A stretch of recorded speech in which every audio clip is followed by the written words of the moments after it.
Selamat siang semuanya. Assalamualaikum warahmatullahi wabarakatuh. Salam sejahtera untuk kita semua. Nama saya Rosa Karnita, tapi saya biasa dipanggil Boca aja ya. Oke, di sini saya akan menyampaikan apa ketertarikan saya terhadap penelitian, ya, penelitian desain dan kaitannya dengan sekitar kita gitu ya. Jadi di sini ya untuk roadmap penelitian juga sih ya. Jadi nanti saya akan perlihatkan juga contoh-contoh artikel, publikasi dari hasil penelitian bersama mahasiswa ya. Oke, di sini saya ingin menyampaikan yang sifatnya globalnya dulu ya. Jadi di sini ada apa?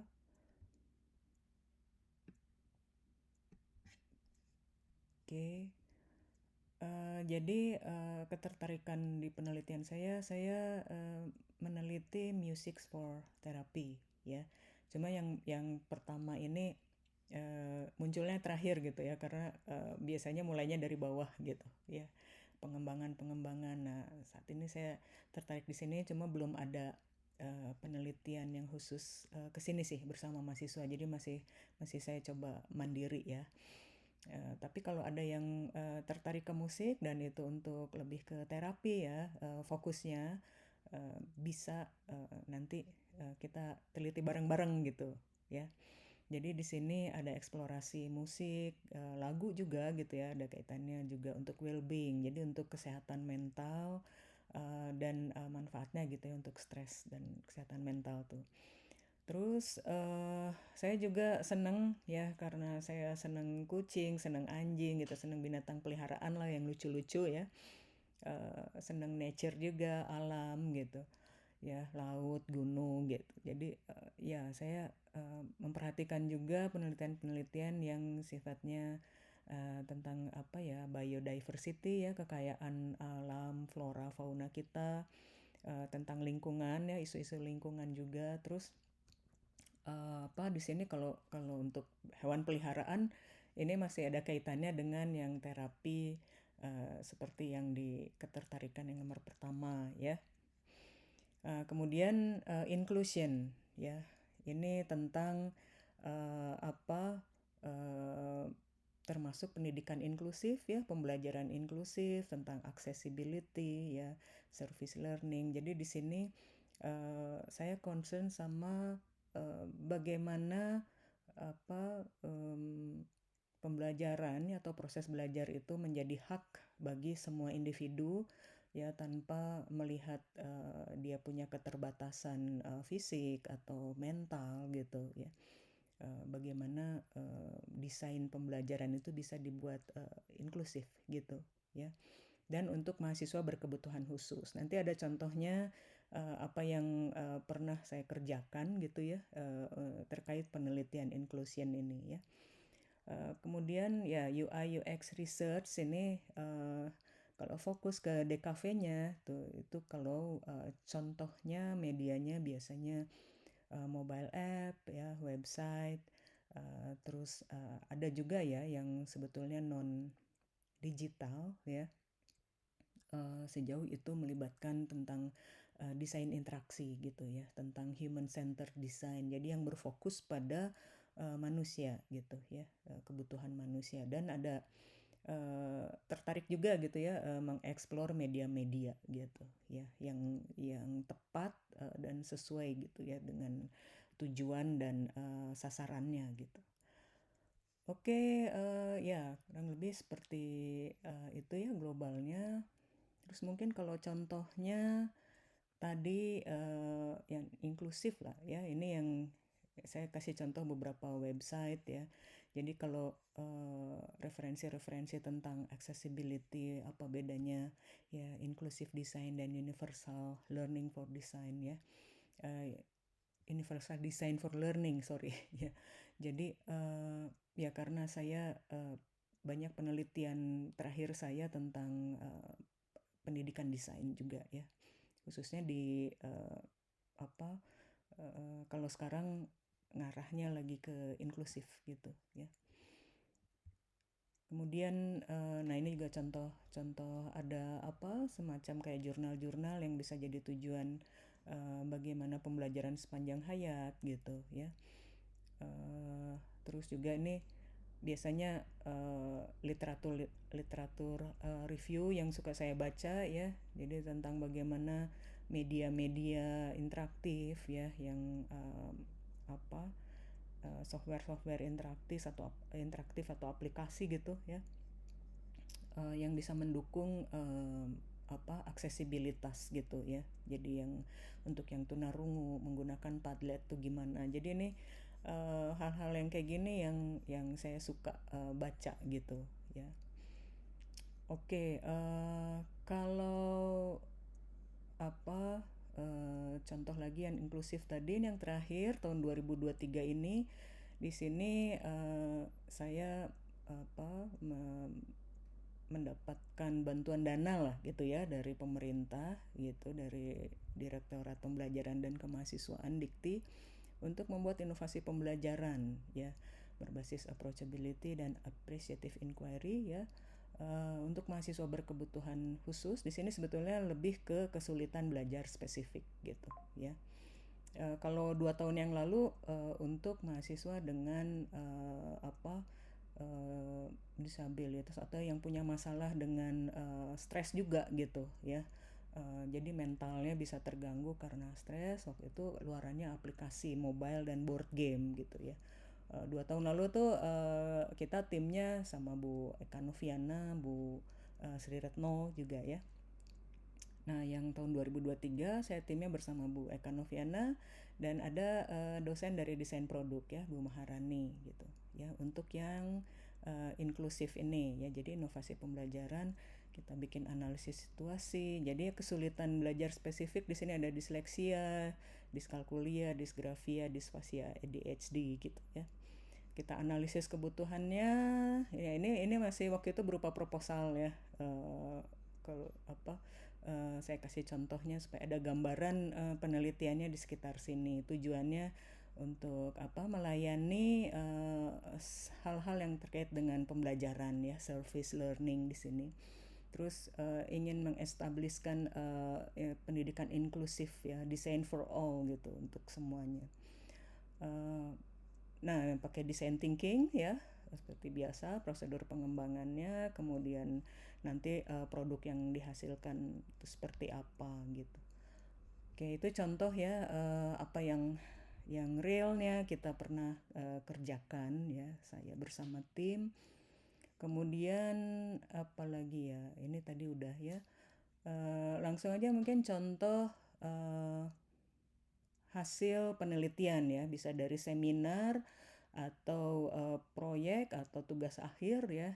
Kebetulan ini ada contoh hasil seminar ya, seminar DKV. Waktu itu apa mahasiswanya di sini ada Alni dan Desta ya.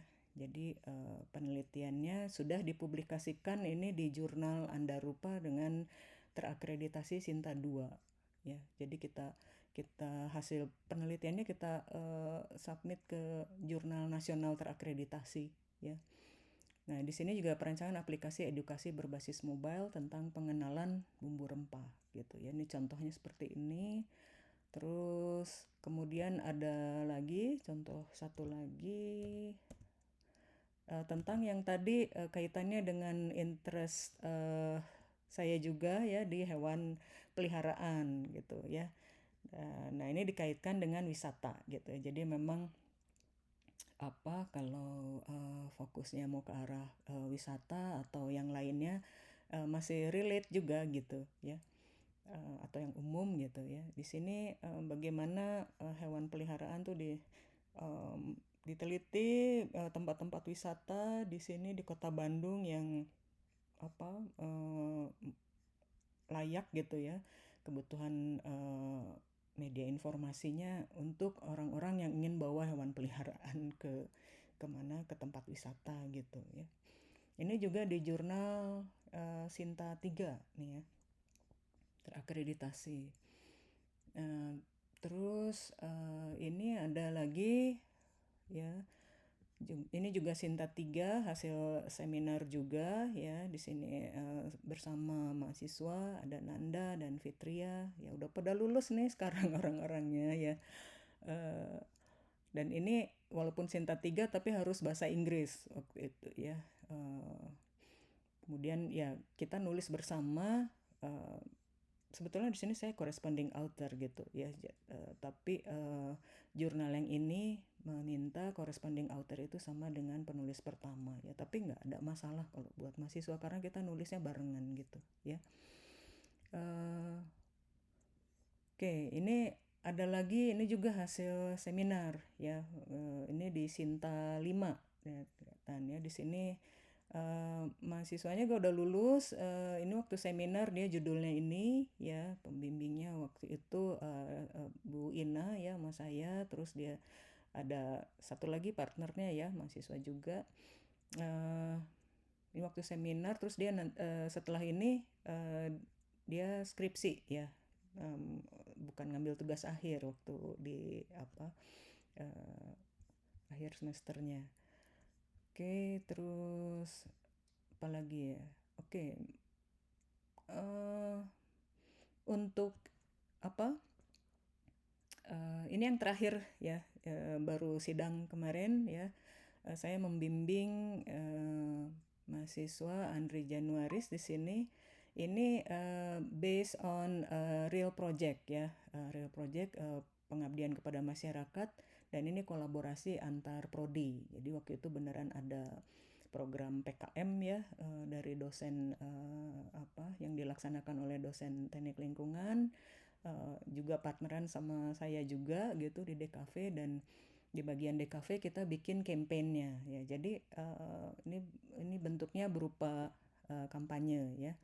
Kita bisa lihat sekilas ya hasil website yang dibuat oleh Andri di sini ya.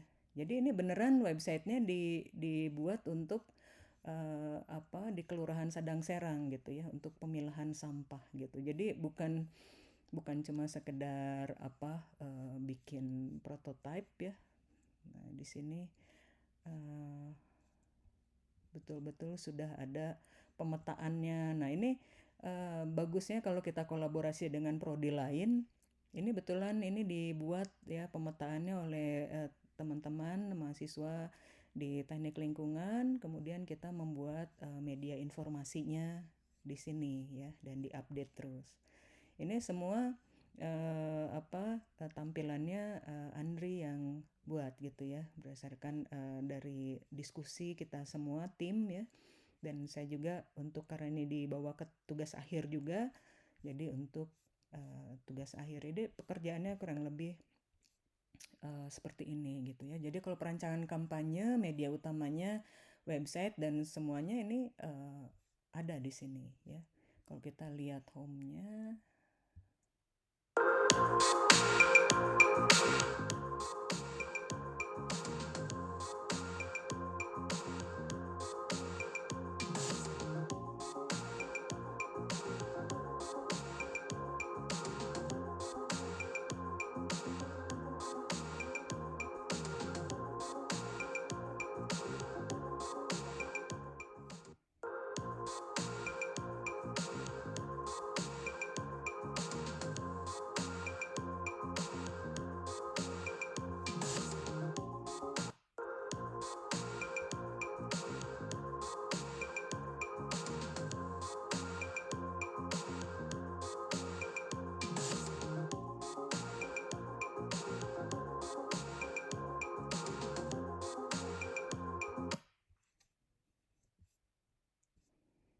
Oke, jadi ya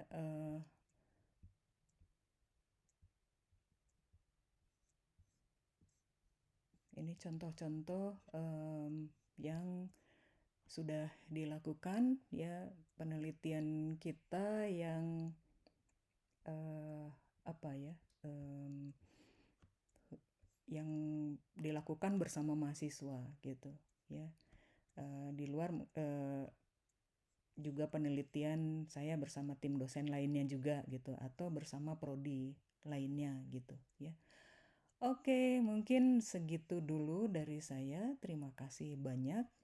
Mohon maaf kalau ada kata-kata yang nggak pas ya. Soalnya ini nggak pakai skrip nih, rekamannya dadakan. Nanti kalau ada yang kurang jelas ya kontak saya aja langsung ya. Udah tahu kan WA-nya? Tahu lah ya. Oke. Oke, saya tutup presentasi saya. Terima kasih atas perhatiannya. Wassalamualaikum warahmatullahi wabarakatuh.